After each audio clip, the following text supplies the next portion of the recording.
Hello, all you hardcore sports fans. Today we're joined by Jeff Hines from Reading, is it, Jeff? Berkshire? That's right. Good morning, good afternoon. And Hello. I put a tie on, Jeff, and you haven't got what's on. You see, I thought you were going to do something like that, so I thought I would offset you, Yeah, wrong fit you. It suits you. yeah, thank you. How are we doing anyway, Jeff? Are you all right? I'm not so bad, thank you. I'm working hard and you know doing what I can do to make the world a better place. Yeah. Are you allowed to speak about what the result of your case, Jeff? Yes or no? Not yet, Brian. Oh, yeah. Okay, then we'll leave that then. We'll do that one on Poker Corner when the time's right. But it's still online then, yeah, obviously, yeah. Yes, unfortunately, yes. Okay. We're still We're still going at it. All right. Well, good luck with that. Uh, Sports at the moment. A topic I want to cover today is one that not many people cover. I think it's very important. mm, Sportsmen sadly taking their own lives. What's mm. the answer, Jeff? What is the answer, do you think?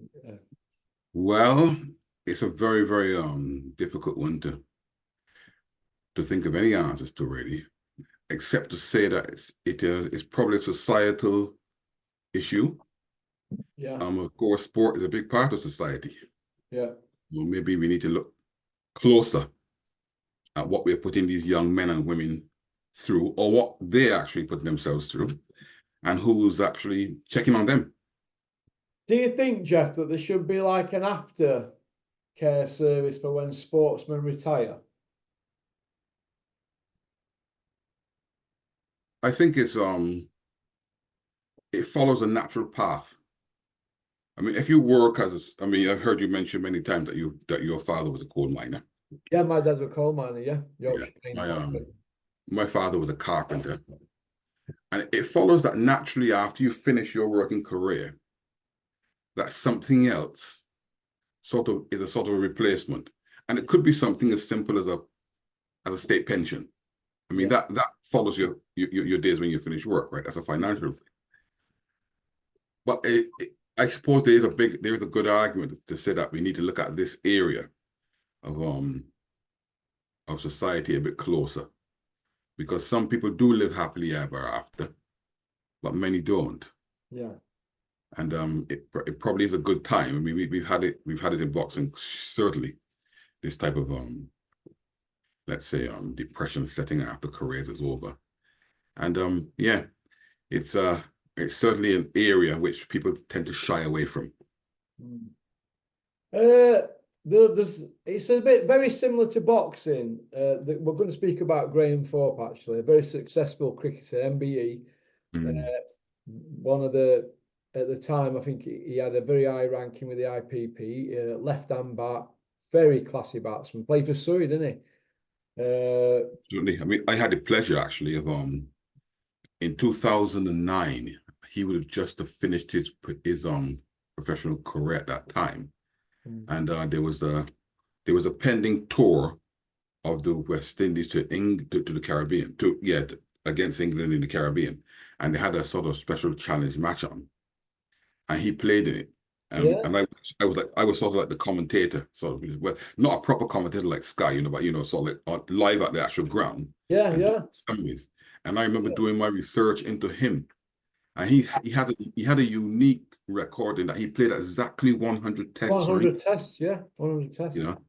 And to think that what's happened here, I mean, well, I mean, I'm surprised actually that I haven't seen as much in the news about it as I would have expected, but it's a real tragedy. Yeah, he was scoring averaging 90 runs a test. Like a left-hand back, middle order batsman. I think he batted number four, didn't he? Thorpe, Graham Thorpe. Yeah, he was a brilliant batsman, left-hander, Fantastic very batsman. difficult to bowl to, very difficult to get out, very dogged. Very And of dogged, a course, bit like Jeff Boycott, wasn't he? Really, very dogged. well, left-handed, but he was a bit stylish. He Yeah. had when he actually drove, he had a very good, he had a technique that he actually mastered, and it Mm. was very effective for him. I mean, Graham thought would go down as one of the great all-time test players, and to play 100 tests for your country is Fantastic. nothing to be sneezed at all. That's a tremendous feat. Mm. Do you see a lot of David Gower in Graham Thorpe with the styles and that? Do you think Gower? I'd like it. He was too casual, and he could turn it on and off when he wanted. Gower, do you think? Well, I think David Gower really. I mean, I think he's one. He was a different kind of person. I mean, Very laid back, wasn't it? Very laid back. yeah, there was something about David Gower's character, if you like, which I do. I was a fan of David Gower. I mean, I thought he was a fantastic player. I think he's been a great commentator as well. And there's something about him that's very relaxed, and he doesn't seem to take himself that seriously. And I like people who don't take themselves too seriously, And he sort of he's got a great command of English. Of course, he's a very well educated guy. So he uses some very good ways to explain things. And one thing that stuck in my mind that I often think about now, and even at club level, is that sometimes we'll be playing a game and a batsman will be very fussy, and we got to move the side screens every now and again, And I think it doesn't make a difference. I think at our level it doesn't make any difference. And I remember David Gower was on commentary once, and they had a problem with the sight screen, and he simply says, "Well, you've got a problem when you're looking at the sight screen and not at the ball." Yeah. I've always taken that on board to never worry about the sight screens. You look at the ball. If you look at the ball, you shouldn't go too far. Wrong. A lot of it's gamesmanship, though, isn't it? When they're having fielders move, especially at club level, because sometimes you get them big steel ones, don't you? And you text 8 or 9 you to move it. You're thinking, why are we moving this back and forth? Because one bowler's going over the wicket and one bowler's going round the wicket, isn't it? Yes, yeah. And you do, you do find sometimes you come across some side screen that are very, very hard to move. Oh man, some of them have stood there years, haven't they? They're embedded in concrete. You sometimes you run the risk of them collapsing all over you if you push them too far, too hard. Can we just explain to those viewers that don't know what a sight screen is? It's the big white thing that goes around. It's when the bowler lets his arm go, it's so you can see the ball. It's for safety reasons. The last thing you want is the ball coming in and a load of trees behind him, because you're just going to see it that bit later, aren't you? Might catch in head. So it's very important. But I always think that, like you, I don't think I've ever moved a sight screen once, not once. And my little cricket thing went over when I was 16 and a half. So it went over before it started. But I don't think I ever moved it once, not in a game, because you're that eager to bat. You don't want to upset anybody at that age. You never see youngsters asking it moved. It's usually the established players, gamesmanship. And that's what I think anyway, Jeff. Yeah, I mean, when you go up the levels of cricket, I can understand perhaps a bit more that the quickness of the bowlers sort of increase, and as the speed of the game increases. So perhaps the side screen is probably more relevant. But certainly at club level, anytime I've ever seen any person fussing about a side screen, I tend to think slightly less of them than I otherwise would. But getting back to Graham Thorpe, he leaves children, and they've spoke very bravely online about how they had to help the dad, and it's been a tough time for him for many years since he retired. It's such a sad ending to such a glittering career, and the family life. They had no financial struggles whatsoever. It's very similar to Gary Speed, isn't it? The footballer who took his life. I was looking at that online, and that just come out of nowhere. Even his close friends, David Batty, Alan Shearer, and people like that. What's the Scottish guy, Gary McAllister? People who played with him. They couldn't believe it that he did that speedo. Do you know what I mean? And I can't believe that Graham Thorpe did that. But then again, you never know what's going on in somebody's head, do you? That's right. I mean, the society in which we live in a very sort of like fast moving. Everybody's very busy, And I remember years ago a chap said to me that when we see each other, we tend to say, "You're all right," and you say, "Yes, I'm fine." So he just gave me a scenario when he saw a gentleman, and he said, "Are you all right?" And the guy said, "No, I'm not actually. Have you got time to speak to me about something?" Yeah, I ought to say that when people keep collaring me. They go, "Oh, I'm going to get off." That's what people do. And you wonder sometimes when you see people, if you had a little bit more time to have a little conversation with them, perhaps, you don't know what's going through people's mind. You don't know what's on their plate. And we live in a very, very fast society. Everybody's so busy. We ain't really got time to speak much these days. And if you stand up talking to somebody too long, people look at you in a strange way. But, I don't know. we got to solve it. We got to take this thing a little bit more to another level. Of course, there is support for people who have depression, etc. But it's the people who you don't think, you know, would suffer such a fate, that we need to perhaps sort of flag these possibilities from earlier on. Do you think, Jeff, that, you know, as human beings, we're creatures of habit? If we have something wrong with us, like, for example, I'll show you, I see that there. I was downstairs. That's a steam burn that off at kettle, and I got my arm stuck, and steam would come. I'm doing spinning that many plates on phone, and my arm got stuck. Anyway, I've had to go like that with kettle, but it got me for about 3 seconds. Look at that. Yeah. I've had a terrible weekend with that. But you obviously you go A&E, or you think doctors, the gear cream, all this and that. You break your leg, you go to hospital. You break a rib, you go to hospital. What happens when something's up here not right? Yes. Who wants to say anything if they feel really low and depressed? Because especially if you're a man, do you feel that, Jeff? It's still very taboo, isn't it? I mean, we as men, myself and you would know that you know, it is still very something it's discussed more now. I mean, I've got a very good friend, very, very close friend indeed, who's been through this, and you know, he speaks very, very openly now. In fact, he's an advocate now, and it does help if you can open up, you know. But people, you know, you got to open up to the right people at the right time in the right place, and you know, and of course somebody's got to know a little bit more. I mean, we just don't think this is going to happen to certain people, but nobody's beyond the realm of this. Nobody. No. And Graham thought now. I mean, a successful player, world-class batsman. You know, and still working very much close. You know, I think he was. I'm sure he was part of England staff up to very recently. Yeah. You know, and a batting coach. You know, and seemingly, he had an MBE as well, didn't he? Absolutely. I mean, you know, part of that great side that did so well, and yeah, tragedy.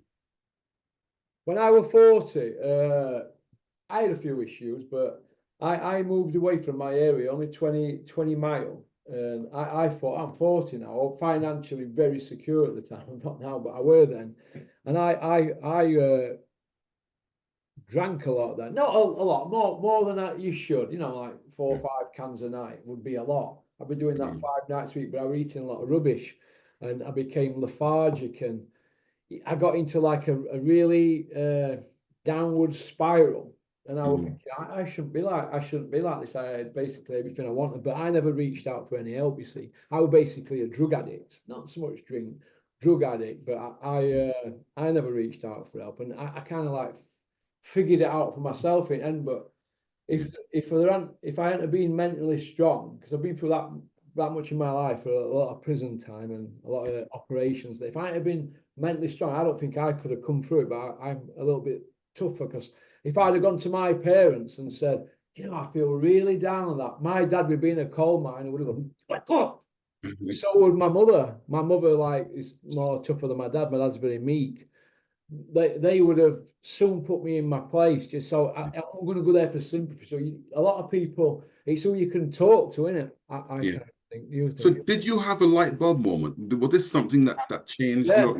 Yeah, I had a light bulb moment. I was an heroin addict, living in a penthouse with a big bag of dough, and I'd moved away from my area, and I thought, well, I've got to get off this here, and this was the time to do it, and that's when I knuckled down and I did it. I had to move away. I had to do the 12 steps. I kept saying to my you have like a mentor kind of person with a lady from the local drug chemist thing, whatever. I'd had her a few years, and she kept saying, we're not getting anywhere with this, Russell, are we? So no, I kept failing every 2 weeks. I kept positive drug tests. She said, we're not getting anywhere with this. I'm going to stop your medication. But I'd only have the methadone in the fridge. I'd only have it there in case I couldn't score.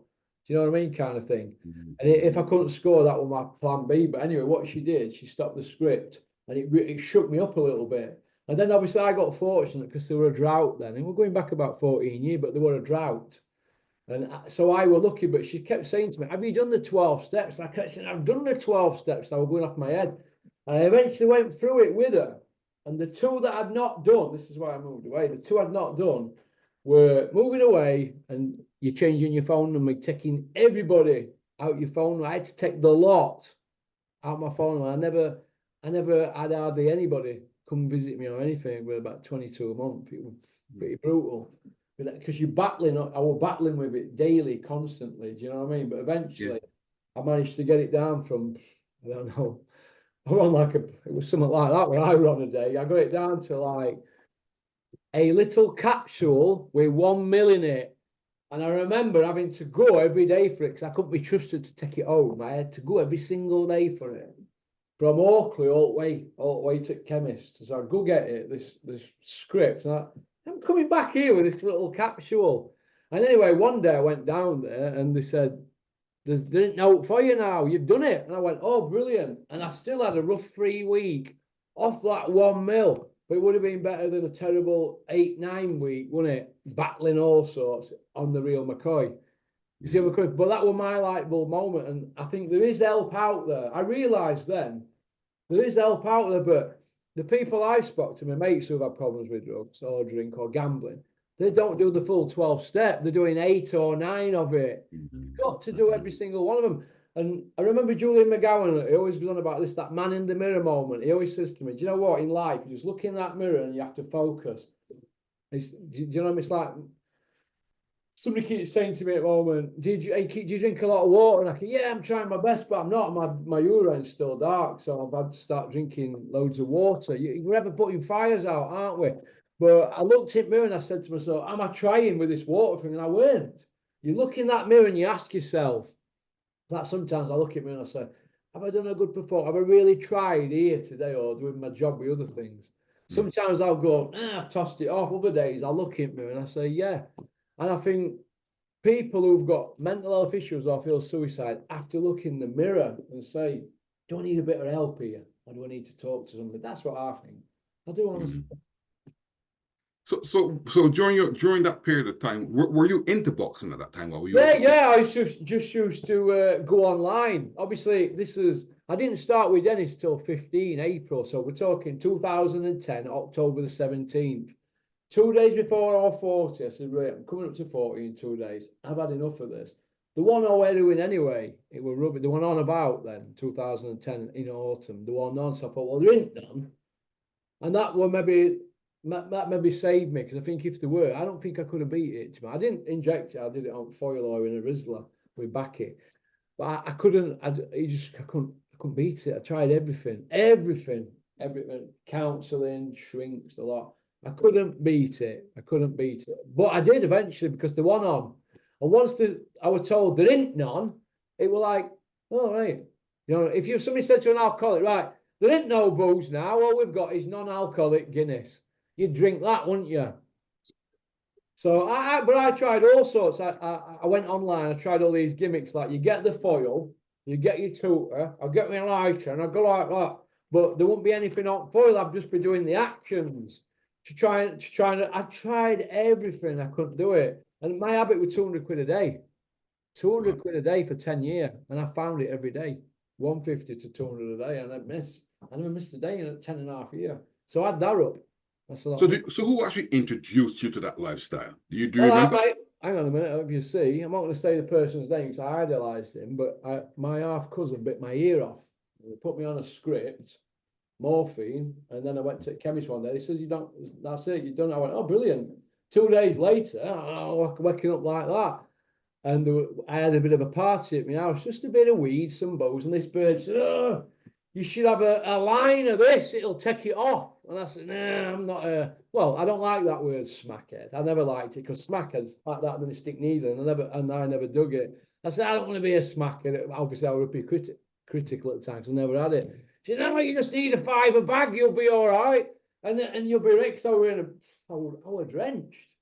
Do you know what I mean? So I went, and hard. I went, yeah. And I thought, wow, you're the best buzz I've ever had. And it's got you then. And then it's just misery, isn't it? So that was after just one session. One session, I thought, I'll get me some of that. I thought it was fantastic.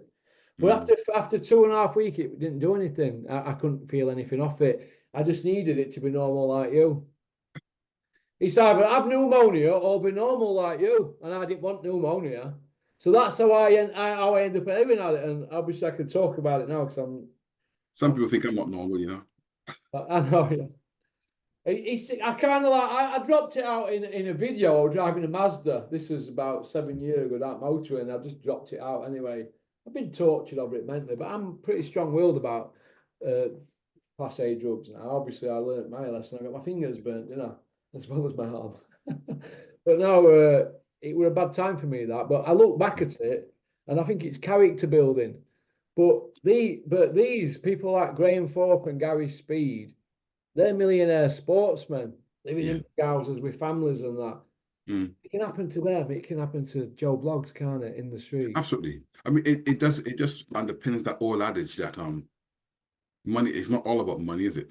No. There's other things that are more important. But although we need money, of course, to do the day-to-day getting ends to meet. Yeah. But what goes on in your head and the other pressures of life, the psychological things that go ahead and what we do to each other, how we base our society, we sort of make the society quite hard.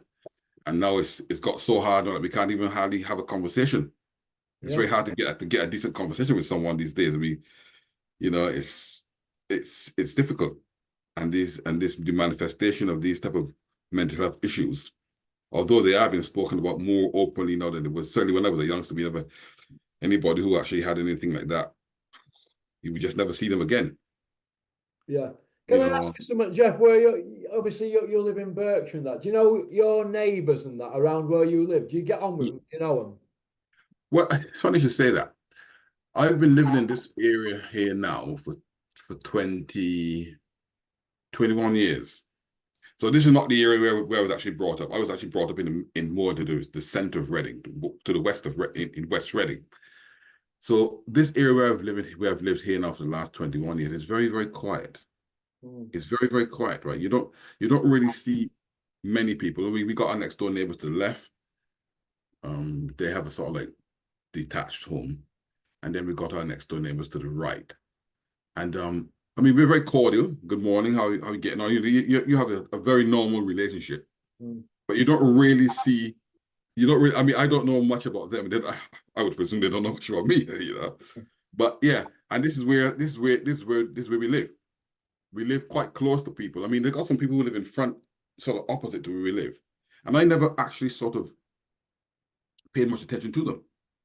But my wife, the wife, she realizes. So I mean, he said the other day, like the girl who started driving, and I remember when we first came here, she was a little child, You've been there that long. She's now driving. She's grown up, but I haven't actually noticed that she's grown into a young lady now. She's driving. The reason I asked that question is because people should like talk to the neighbours and that. But I was looking at, we say obviously I'm 5 days a week in Sutton Coldfield now, and I'm looking at the neighbours around there to where I'm from in the mining community. Everybody knows everybody where I live, where I'm from originally. Probably know everybody's business as well, but everybody knows each other. And I'm not saying you can leave your doors open like you could in 60s, 50s and 70s, 50s, 60s and 70s, sorry. You can't do that now, but it's got like a bit of a community feel to it when I'm from a mining community. But in Sutton Coldfield, the neighbours nobody speaks to anybody. And I'm like, all right, mate. I'm like, oh, who's this bloke walking down the street? When I send you videos of walking that bloke there cutting his edges over there, so I'm walking in Sutton Coldfield. All right, mate. The big edge. You were tackling that yesterday, just trying to get a rise out of somebody, just bouncing along. And I was on my way to have acupuncture at the time anyway. And he looked at me like I was some house burglar or something. And I thought, wow, there's a few doors up here. And there's no, I just don't think anybody bothers with anybody. And it reminded me when I was 16, 17 and I lived in London, my auntie had a flat. She bought a flat in Wembley Park, right opposite Wembley Park tube station. And she had to pay X amount for grounds and upkeep at building and whatever everybody did. But the people in this building, if I tried to make conversation with them, they didn't want to know. Yeah. And that were like in 80s. And I don't know if it's a north thing where everybody's a bit more of a community thing up north. I'm talking past Nottingham upwards. And down the rest of the country down there, I don't think anybody really bothers with anybody. They're the neighbours. I don't know what it's like in Berkshire, but... Well, I mean, you just mentioned that scenario in London that you had. And one of the things that I sort of realized from a very early age was that, I mean, I started going to London on the train when I was about 16, 17. Because I was into music. So I used to go down to Brixton to get certain songs that you couldn't get, certain tunes that you couldn't get in Reading and in this area. And it quickly came to my attention that the tube trains, although they were very busy, they were one of the most lonely places to be. Yeah. Because nobody said a word to you, and you dare not say a word to anybody. Mm. And even now, if you go, I find the underground system in London. Oh, I do. The first time I went on there when I was a kid, I was like, "Wow! So this is how they all get around London." I couldn't believe it when I first went on there. Nobody speaks; they all sit in silence, don't they? Yeah, absolutely. And you wonder. I mean, everyone's got their destination, but nobody can't say a word to anybody unless you happen to meet someone who you know, and that's very unlikely. And that's always sort of stuck in my mind. So London, I like London, but I don't understand how you could be so busy that you can't even say good morning, you can't say good evening. So down here, if I walk down the road and I pass some person, like for instance, I go for a walk at lunchtimes. If I pass any person, my custom is to say good afternoon or hello. Yeah. Right, but not everyone is built like that. Right? You're a polite gentleman, though, Jeff, aren't you? Not anything like you, are they? It's a cultural thing as well. But when we were kids, you certainly said good morning to or hello to an adult. You wouldn't just walk past. In fact, the first time I actually went to the Caribbean, one of the things that stuck in my mind was that one of my cousins, he was in serious trouble with my grandparents. Very serious trouble. Now, when I heard that he was in trouble, I thought he had done something particularly, maybe misbehaved in public or something. And he was in serious trouble because a gentleman came down the road. He came up to my grandmother's home and he said to my grandmother, "That grandson of yours saw me down the road the other morning and he didn't say good morning." So he got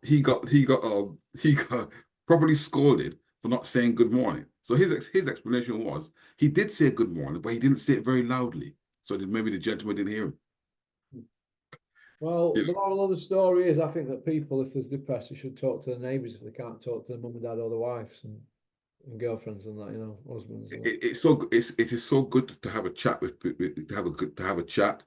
You never know what good it can do for somebody. So I would always advocate having a chat with somebody. I mean, you don't chat everything, and you don't chat, and you chat for the right reasons. Some people, I mean, I hear you often say what you call people who talk a lot, but it means nothing. Some people talk a lot, but they don't actually mean anything by it. But sometimes when people speak, they actually do mean something, and it's up to you to take that time to try and properly give them a conversation where you're speaking with them as opposed to speaking at them. Do you think, Jeff, that we just need to be tiptoe around people's feelings a little bit and maybe understand that we don't know what's going on in people's heads, kind of thing? I think that's very necessary. I think I mean at the same time you got to do it in a way which doesn't mean that you don't speak in a normal way, a natural way. Unless you go to my mum's house and she just say, "Man up, you're tough, aren't you? Coal miner's son, man up, Russell. I don't want to hear it." With my mum, I'd be like, "Oh, if I start, oh, mum, I just feel a bit, oh, man up," because they're from that different generation, aren't they? Now we've got to put our arm. It's like my two. I say, "Oh, so and so has offended me at school." I'm like, "Come here, what's the matter? You be bothered about him." Whereas my mum would be like, "You are, who offended him back?" You know what I mean? Oh God, it's no wonder I'm like I am, Jeff. Well, it's changing times need changing sort of attitude. But I mean, the youngsters of today, that's quite fair. They've got a lot more pressures. But I'm speaking for myself. I would say the youngsters of today, like my grandchildren, they've got greater pressures than we had. Social media, and yeah, because all we had was we would buy cards, we would swap cards, we would have a game of conkers, have a game of football in the park, have a game of cricket in the park, and it wasn't so deep. If you had a problem with some person in the park, when you left the park, you would never see that person again. for until you go back to the park, hopefully, or probably. Nowadays, when children got any issues, if they turn on their phones or they turn on their Xbox or whatever, the problems are still there. Yeah. So you actually, even though children now don't go out. I mean, we went out and played in the park, played on the streets. You know, we saw that was outside, but the children now they are doing more in their bedrooms. You know, through being online, and they're exposed to greater danger than we were. Yeah. You know, and it's a different world, completely different world. We are very privileged to have lived through both. I like to think. Well, I remember the red telephone box in town. We would go in town and put a penny or 2 pence and call someone. Thanks, wasn't it? Yeah. Yeah, I know you can't really. It's hard to imagine life before mobile phones. I mean, how did we organize anything before mobile phones? We did it. Yeah. We don't remember that we did it, but we did it. We got by. We won World War II without mobile phones. There you go. Falklands. Yeah, yeah. I mean, so I sometimes make the mistake of speaking to my children about vinyl. What's that? Records. You don't even know what vinyl is. It's all digital now, isn't it? You know, I mean, there's got it's quite weird for me to think as some person who's never put a record onto a deck and went, you know, it feels as though they've missed something. Jeff, But, you've not been playing your Delphonics LP, have you, to your grandkids? hey, they know the score with me. They know the score. I try to combine the modern world with the past world as well. Well, listen, Jeff, it's been a real tonic to have you on. I'm sorry we've spoke about something a bit morbid, but I have had emails asking me my opinion on it. And it's a tough one, but I thought I'd tackle it. We like to tackle tough things. I want to thank Graham Thorpe from the bottom of my heart for the time I watched him play. I thought you were a gentleman, and you would have never thought somebody like Graham Thorpe would be depressed and have suicidal thoughts, would you? I think it's a shame. And I hope that the powers to be, not only in sporting organizations, but in businesses and wherever there's people that sort of congregate, do have more spaces to speaking and make it more sort of